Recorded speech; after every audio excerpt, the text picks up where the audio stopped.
Hello, everyone. Welcome back to my channel. Today I'll be reading from a horror story. 5 years ago, something terrifying happened to me on this very road. I was supposed to go on vacation with my family, but work called me at the last minute. So I had to delay my trip by a day and told my family to go ahead. I'd catch up with them later. The next night, I packed my bags, got in my car, and set off. It was pitch dark. Around 3 a.m., the road was completely empty. Suddenly, about 200 to 300 meters ahead, I saw someone standing by the roadside waving at me. I thought, who on earth would be out here at this hour? As I got closer, I realized it was an old man, hunched over, his posture bent. When my headlights lit up his face, it was clear he was very old. All the way, I was debating with myself. Should I stop or not? But before I even made up my mind, I found myself hitting the brakes. I pulled up next to him, opened the door, and asked, "Do you need a ride somewhere?" Without saying a single word, he got in, closed the door, and sat quietly beside me. I kept driving. 5 minutes passed, then 10. He just stared straight ahead, silent. I asked politely, "Where should I drop you off, sir?" No answer. I repeated the question several times, but nothing. He didn't even blink or turn his head. I started thinking maybe he was deaf or mentally ill or suffering from something.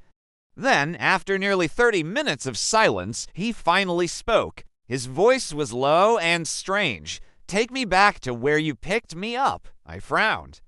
"What do you mean? Do you realize how far we've driven? And you can talk. Why didn't you answer before?" Suddenly, his voice changed deeper, rougher, unnatural. He growled, "Take me back." "To the place where I died." I snapped my head to look at him, confused and shocked. What I saw made my blood freeze. His face was dripping with blood, his teeth shattered, his lips torn, his clothes stained and bruised, completely different from how he looked when he first got in. Panicking, I slammed the brakes. The car spun dangerously on the road, almost flipping, but by some miracle I managed to stop it. My chest was pounding as I turned to the passenger seat. He was gone. The seat was empty. I sat there in shock, staring at the chair, frozen, until daylight started to break.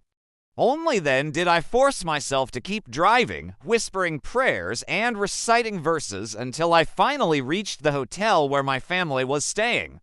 Still shaken, I grabbed my phone and searched online. That's when I found an old news article about an accident on the very same road 10 years earlier. It said an old man had stopped to check his broken-down car when suddenly a speeding driver, not in his right mind, hit him and left him to die without stopping. The description of that man, his bent back, his old face, even the bloody injuries, was exactly the same as what I had just seen beside me in the car. Since that night, I tell everyone, if you ever see an old man waving at you on that road, don't you ever stop. Thank you for listening to my story.